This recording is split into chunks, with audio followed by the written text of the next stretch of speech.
93,3 FM Sonora Bandung dari lantai 4 Gerak Kompas Gramedia, part of KG Radio Network, dan kita bergabung di Triple S Sore-sore Sonora. Dan seperti saya janjikan tadi, sore hari ini saya kedatangan narasumber yang spesial kalau menurut saya, karena Kepala Perwakilan BKKBN Provinsi Jawa Barat, Dr. Wahidin MKes, itu sudah hadir di studio Sonora. Apa kabar Pak Wahidin? Alhamdulillah damang. Assalamualaikum. Waalaikumsalam warahmatullahi wabarakatuh. Sampurasun. Rampes. Ini nih asik nih. Yang pasti sih kalau Nyunda, walaupun Pak Wahidin kayaknya orang Sunda. Ya coret lah, sudah coret. Karena tinggalnya di Bekasi, jadi sudah coret. Tinggal di Bekasi. Tapi ini yang menarik dari Indonesia ya, benar nggak Pak? Indonesia itu luar biasa lah, banyak sukunya. Oke, Pak Wahidin, ini tadi saya sempat share juga ke sahabat Sonora di awal sebelum kita masuk di Triple S ini ya, kalau di Sonora, di sore-sore Sonora, yaitu tema kita adalah berkaitan dengan keluarga keren cegah stunting. Stunting ini familiar mungkin di telinga Anda juga sahabat Sonora, dan ada fakta juga yang mungkin perlu mendapat perhatian dari tidak hanya dari pemerintah, tentu dari masyarakat juga, karena temanya tadi keluarga keren cegah stunting. Nah, sebelum ke langkah-langkah pencegahan dan seterusnya nih Pak Wahidin, mungkin masyarakat juga perlu juga terinformasi stunting itu apa sih sebetulnya Pak? Silakan Pak Wahidin. Iya Kang, terima kasih. Jadi mungkin saya ambil secara literal ya, biar nggak salah. Betul. Itu sesuai yang dituangkan dalam Perpres nomor 72 tahun 2001 yang disebutkan bahwa stunting adalah gangguan pertumbuhan dan perkembangan anak akibat kekurangan gizi kronis. Nah, ini garis bawah, kekurangan gizi kronis dan infeksi berulang yang ditandai dengan panjang atau tinggi badannya berada di bawah standar yang ditetapkan. Nah, berarti itu kata kuncinya kan ada 3. Jadi pertama adalah gangguan pertumbuhan dan perkembangan. Kalau pertumbuhan itu kaitannya adalah berat dan tingginya tadi. Kalau perkembangan itu berarti terkait dengan otaknya. Kemudian yang berikutnya adalah kekurangan gizi kronis. Kalau kurang gizi kronis itu artinya kurang gizi dalam jangka waktu yang panjang. Terutama bukan gizi buruk itu Pak. Bukan. Berbeda itu, ya berbeda, tapi ada kesamaannya sebenarnya. Terutama ini di 1000 hari pertama kehidupan. Pertumbuhan itu ya. Nah, kemudian yang kedua sakit yang berulang. Sakit berulang Terutama di usia di bawah 2 tahun. Jadi ketika di bawah 2 tahun sering sakit berulang, ini juga bisa berdampak pada stunting. Ini makanya kalau nanti dibicarakan lebih lanjut, itu kaitannya dengan kondisi lingkungan yang kalau dalam bahasa penelitian disebut faktor sensitifnya. Jadi ketika lingkungan yang tidak bersih menyebabkan anak sering diare, sering sakit yang berulang-ulang di mana anak belum usia 2 tahun, ini rawan terjadi stunting. Ada itu masyarakat sebagian yang menganggap stunting ini apa identik atau sama dengan kerdil. Mohon maaf ini Pak. Tidak berbeda aja ya, sama sekali beda. Ya sederhananya gini, kalau stunting itu memang pasti pendek. Tapi kalau pendek belum tentu stunting. Karena pendek sendiri bisa juga ditentukan oleh genetik. Maka kita tidak bisa menyimpulkan hanya dengan pendek, oh itu stunting. Tidak. Jadi tidak sama sekali berbeda itu ya? Makanya tadi kalau stunting pasti pendek, tapi kalau pendek belum stunting. Itulah intinya. Gitu. Nah, sekarang kita melirik kondisinya di Jawa Barat. Karena setahu saya itu dari Gubernur Jawa Barat itu sudah menggaungkan program Zero Stunting sejak 2018. Tahun 2018 silam setahu saya Pak ya. Saya buka juga di Tribun Jabar tadi. Dan sampai sekarang kondisi atau angka stunting di Jawa Barat seperti apa? Masih tinggi kah?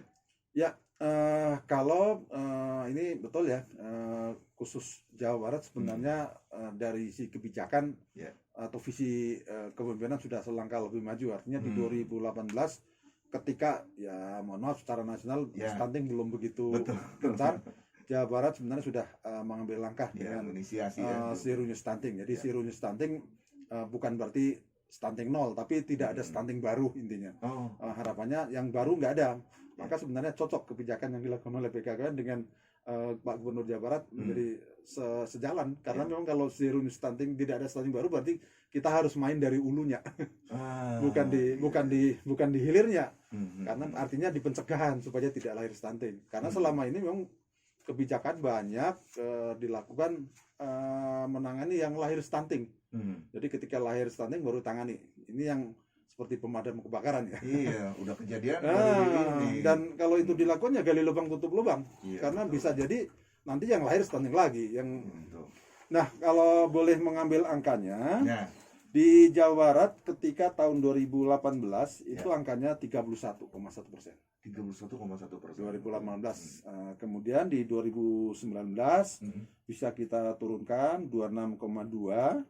Dan terakhir di data yang baru dipublish di akhir Desember kemarin 2021, angkanya 24,5. Oke, nah, 4,5.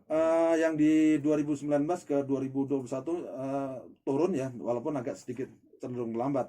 Tentu ini ya kita patut menduga memang ini terkait dengan kondisi COVID ya, karena memang dengan kondisi COVID kemarin sangat mengkhawatirkan jangan-jangan naik ya. Tapi alhamdulillah walaupun turunnya nggak banyak, tapi ya alhamdulillah sekitar 1,7% bisa diturunkan di tahun 2019 ke 2021. Tentu ini ya agak sedikit menghambat dalam tanda kutip terkait dengan target Bapak Presiden.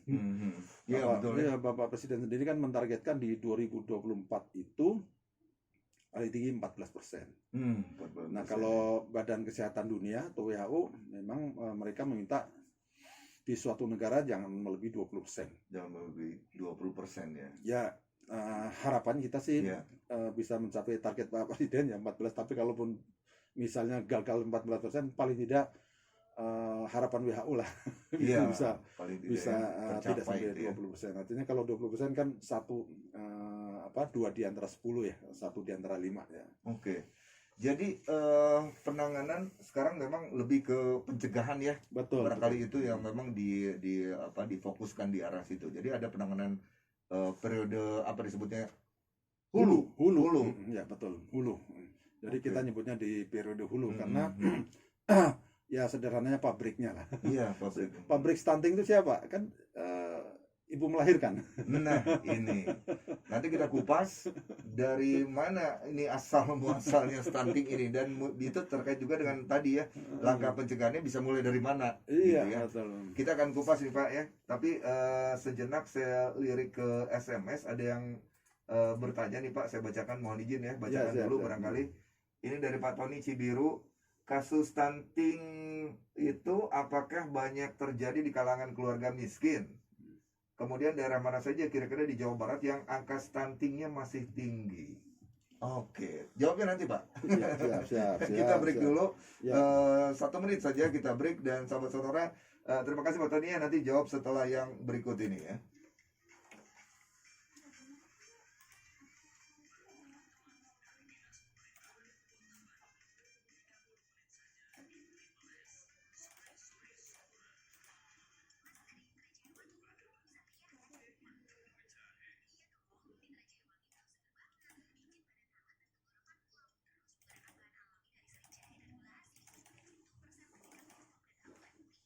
Kita langsung masuk aja ya Pak ya. Siap.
Baik,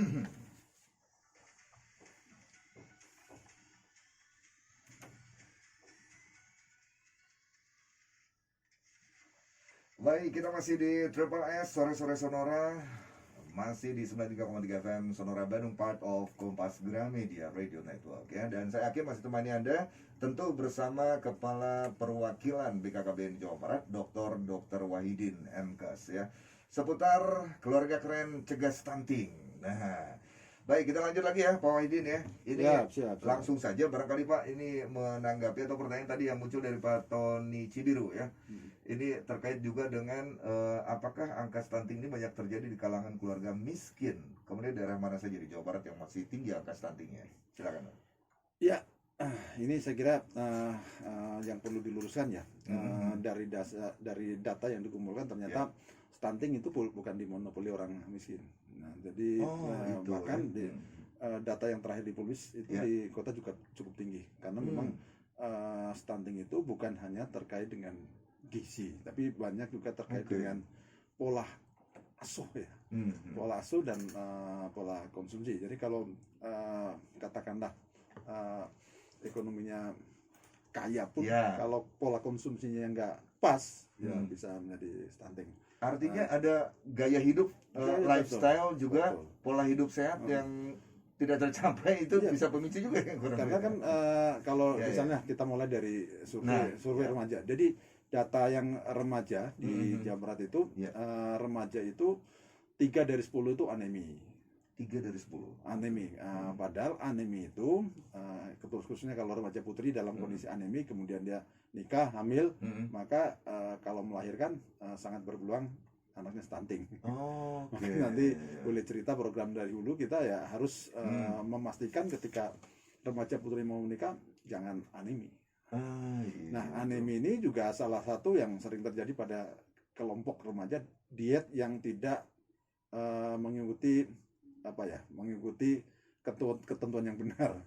Jadi hanya ingin tampil lebih langsing, dietnya sangat ketat, dan padahal ini bisa anemi, terutama ketika mau menikah. Itu ya. Nah ini ngejar ini turun berat badan, tapi justru gizinya kurang juga. Betul. Nah ini berbahaya. Iya benar-benar ya. Nah kemudian kalau tadi ada kaitannya dengan data, saya tidak akan menyebut yang jelek ya, yang banyak nanti diprotes. Jadi dari mesti hati-hati banyak sekali. Iya, dari ini datanya sebenarnya bukan dikeluarkan oleh BKKBN, tapi dikeluarkan oleh teman-teman Puslit Kemenkes ya. Dari 27 kabupaten kota sebenarnya ada 9 kabupaten kota yang sudah angkanya di bawah 20%. Artinya sudah di bawah standar WHO ya. Tapi bahkan ada 2, kalau yang bagus boleh sebut nih, Kota Bekasi dan Kota Depok. Kota Bekasi, Kota Depok itu sudah di bawah 14%. Sudah di bawah targetnya Pak Presiden. Nah ini tentu kita masih untuk kabupaten kota yang lain karena tadi Jawa Barat kan 24,5. Jadi masih ada beberapa yang penduduknya banyak, apalagi yang masih di atas rata-rata provinsi. Sehingga memang kalau secara nasional, memang secara persen Jawa Barat bukan yang sudah relatif sama dengan rata-rata nasional, karena untuk yang angka nasional ada yang banyak masih di atas 30 beberapa provinsi. Gitu ya. Jadi posisi kita di tengah sih. Di tengah. Namun kan masuk podium kan? hanya kan kalau Jawa Barat secara absolut kan karena penduduk Jawa Barat kan sebagai penduduk terbanyak di Indonesia. Tentu kalau angka absolutnya bisa yang banyak kan. Nah ini yang saya kira menjadi juga prioritas nasional. Ketika di level nasional saya selalu mengatakan Jawa Barat supaya menjadi prioritas karena Jawa Barat penduduknya sekitar 18% dari penduduk nasional, 18-9%. Ya mendekati 1/5 kan. Maka kalau bisa menyelesaikan Jawa Barat artinya 1/5 masalah di Indonesia beres ya. Iya, betul. Ya ini bagaimana kita mendorong, tentu di luar kita Jawa Barat sendiri kan sudah kerja sangat keras. Kalau supportnya nasional lebih banyak kan, ya kalau pekerjaan banyak dikerjakan oleh secara bersama. Kalau pesan Pak Gubernur kan pentahelik ya, selalu bersinergi, berkolaborasi. Kerja nggak ada yang bisa beres sendiri. Nah, saya kira semangat ini yang juga selalu saya sampaikan ke pusat. Ayo bantu Jawa Barat supaya ketika Jawa Barat turunnya cepat, ya pasti akan berdampak secara nasional. Ya, termasuk ini ya, sore hari ini di Triple S ini adalah kolaborasi antara BKKBN dengan Sonora begitu Dengan ya. media. Dengan Kan media. salah satu tuh dari Nah, 5 itu. pentahelik itu media. Itu dia gitu, karena masyarakat mau tidak mau harus terinformasikan dengan baik gitu ya, supaya apa, dayung sambutnya dari masyarakat juga hayu gitu ya, sama-sama kita gitu ya. Ya karena gizi yang baik itu tidak identik dengan mahal, tadi Nah, menyambung itu. yang dar miskin. Ya. Saya selalu ya nanti boleh di googling melalui anaknya. Ya. Saya sering mencontohkan yang paling ekstrim itu ikan gembung dengan ikan dengan ikan salmon. Ikan salmon itu kan mahalnya luar biasa. Iya. Ternyata siapa tahu kandungan gizinya tuh nggak jauh beda. Iya, itu dia. Nah, makanya ya kita bisa beli ikan gembung Nah, untuk itu. mencukupi gizi. Misalnya kalau buah, Nah, apel dengan pepaya ya. itu juga kandungannya nggak terlalu jauh beda, Iya, benar. mendekati sama. Padahal harganya antara Jauh, apel benar. dengan pepaya jauh. Jauh. Belum lagi yang namanya pepaya itu kan produknya tanaman lokal di Jawa Barat banyak. Banyak. Betul. Ikan gembung juga nelayan di Jawa Barat saya rasa cukup karena Jawa Barat termasuk penyuplai juga. Nah, ini yang berarti tidak identik. Tergantung pilihan kita, tidak harus beli daging yang harganya mahal. Nah, itu dia. Ya, sekali lagi angka stunting ini tidak hanya dipicu mereka dari status sosial atau dari keluarga miskin, justru ya di perkotaan ini terbukti bahwa gaya hidup, lifestyle, kemudian juga asupan gizi itu sebenarnya bisa disiasati oleh kita ya. Ya termasuk ini mungkin kata kunci. Ya. Itu ketika anak lahir itu kan sebenarnya lidah kita itu kan netral. Iya, benar. Anak. Makanya apa yang diberikan pertama kepada anak itu nanti ya mohon maaf nih ada kebiasaan kita anak-anak yang baru lahir diasuh oleh misalnya oleh neneknya atau siapa saja yang mereka tidak memiliki pengetahuan itu. Misalnya diberi makanan-makanan yang kandungan micinnya tinggi. Nah, itu. Ya udah, itu anak udah akan sangat ketergantung dengan itu dan merasa tidak enak makan yang lain. Itu masalahnya itu jadi tren loh, Pak. Betul. Jadi makanan itu jadi orang tuh nggak bergizi tapi trending gitu loh. Jadi kan ke bawah gitu kan, anak-anak apalagi kan gampang banget terpengaruh. Oke, tapi oke lah itu faktor eksternal. Tapi yang bisa dilakukan oleh masyarakat itu kira-kira mulai dari mana nih, Pak? Ya, apakah saat sang ibu hamil begitu ya? Itu penting atau mulai dari mana?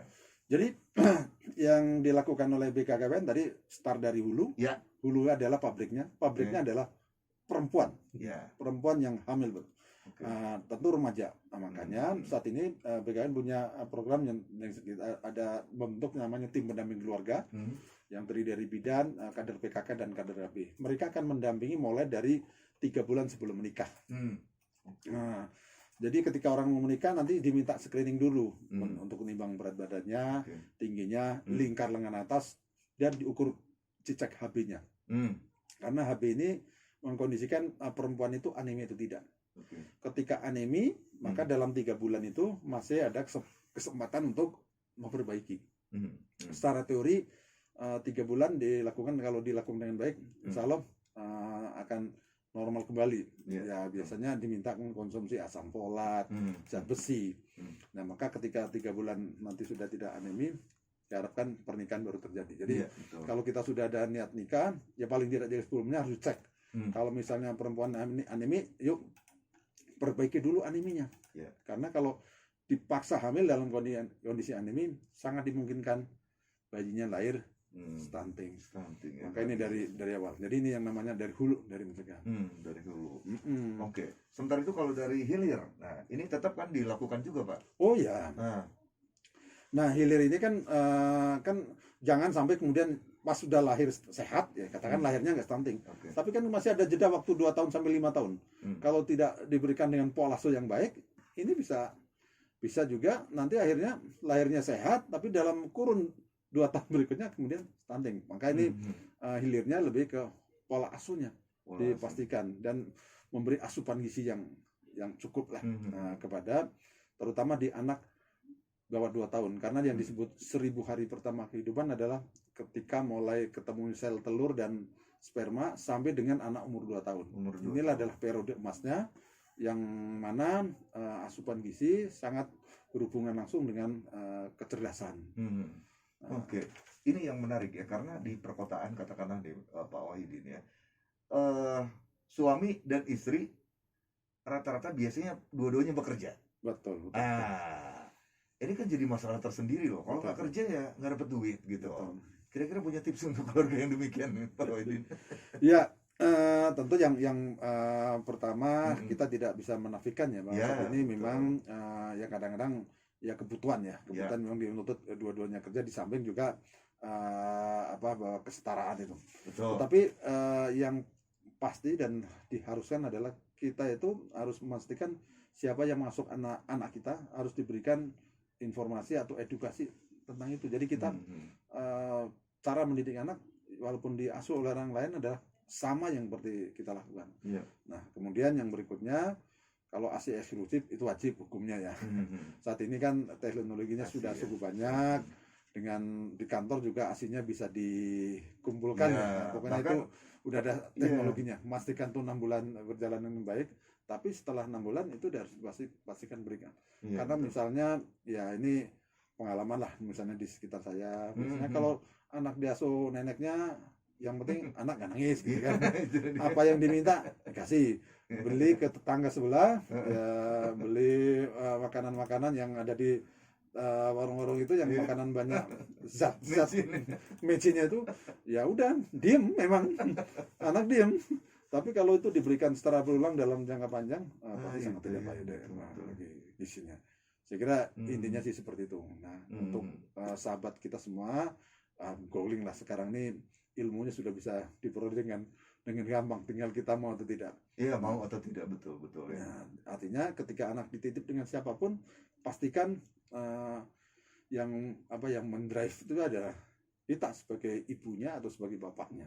Jangan dilepas begitu saja, karena nanti kita akan menyesal ketika dalam misalnya karena kita AB dalam mendidik, kemudian akhirnya stunting, lewat sampai masanya tetap stunting, biasanya prestasi belajar akan rendah, dan ketika sudah masuk dalam dunia kerja orangnya nggak produktif, dan yang pasti lebih mudah sakit. Pokoknya dalam jangka panjang kalau kasus stuntingnya banyak, ya dari sisi negara akan mengeluarkan kos yang banyak juga, yang besar juga. Ya. Oke, sejauh ini Pak Wadin yang dilakukan oleh BKKBN Provinsi Jawa Barat itu supaya masyarakat juga terinformasi dengan baik tentang ini ya, mencegah stunting, semangatnya ke situ. Apa yang sudah dilakukan oleh BKKBN Provinsi Jawa Barat? Mungkin posyandu juga diberdayakan misalnya, atau seperti apa, mungkin apa lain? Ya, yang ini baru mulai tahun kemarin ya. Karena kan di 2 tahun ini posyandu dengan COVID kan nyaris. Nah itu dia makanya nggak maksimal lah bisa jalan, kita paham. Maksimal. Nah, saat ini dengan tadi yang sudah sampaikan, jadi saat ini BKKBN sudah membentuk 37.180 yang namanya tim pendamping keluarga. Jadi setiap tim itu terdiri dari 3 orang, yaitu bidan, kemudian kader PKK dan kader KB. Mereka adalah tugasnya mendampingi keluarga yang berisiko stunting, mulai dari tadi yang menjelang nikah, yang hamil, yang punya anak di bawah 2 tahun, yang punya punya anak 5 tahun. Dan itu adalah lingkungan sekitarnya. Jadi karena 37.000 lebih, dan di Jawa Barat kan keluarannya dari desanya hanya sekitar 6.000.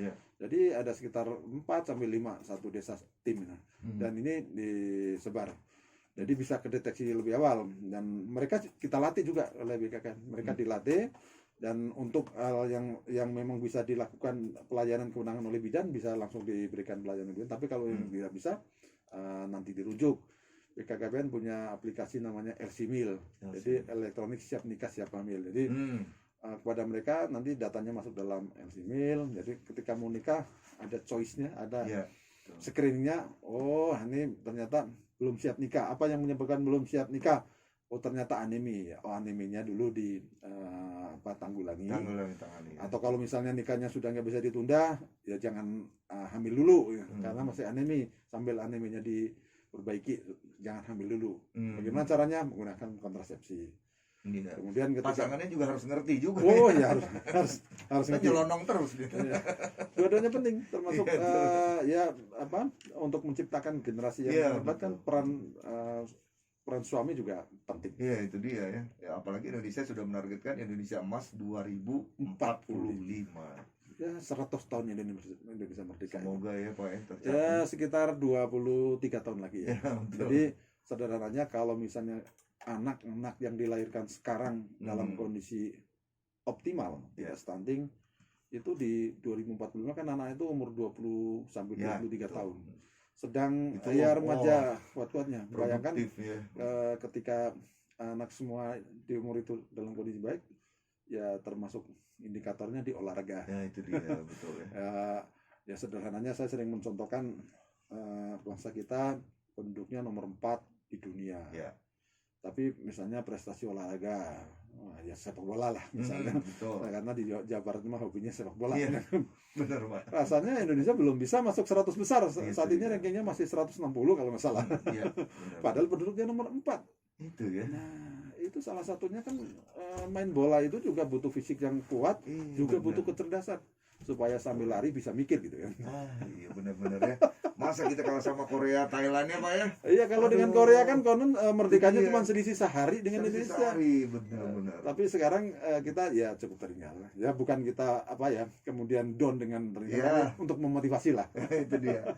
Baik, ini waktu juga yang ternyata kita singkat banget nih, walaupun ngobrol sebentar tapi padat sekali apa yang disampaikan Pak Wahidin. Tapi ini di menit terakhir nih Pak, sekaligus juga mungkin imbauan buat masyarakat, buat sahabat Sonora nih terkait dengan cegah stunting. Silakan. Ya, sebenarnya untuk menciptakan sumber daya manusia yang berkualitas bukan hanya dimulai dari pendidikan. Oke. Jadi kalau pendidikan itu kan proses di Hmm. tengah, tapi ada jauh yang lebih penting sebelum itu adalah inputnya. Siapa inputnya ya anak-anak kita. Jadi Hmm. ketika inputnya bagus, proses pendidikannya bagus, insya Allah kita akan memperoleh SDM yang bagus. Jadi Amin. sekali lagi kalau kita hanya memulai dari pendidikan kita telat. Oke. Kalau inputnya jelek, mau diolah-olah seperti apa di pendidikannya Iya, nggak bisa betul. maksimal, kan begitu. Betul sekali. Betul sekali. Pak Wahidin, terima kasih banyak waktunya sudah berbagi di Triple S sore-sore Sonora. Semoga next time bisa kita berbagi lagi ya, Pak Wahidin ya, meluangkan waktunya juga ya, Ya. mampir-mampir di Sonora ya. Ya, sami-sami. Oke. Untuk warga Bandung dan sekitarnya. Oke, terima kasih. Selamat sore, Pak Wahidin. Terima kasih. Selamat sore.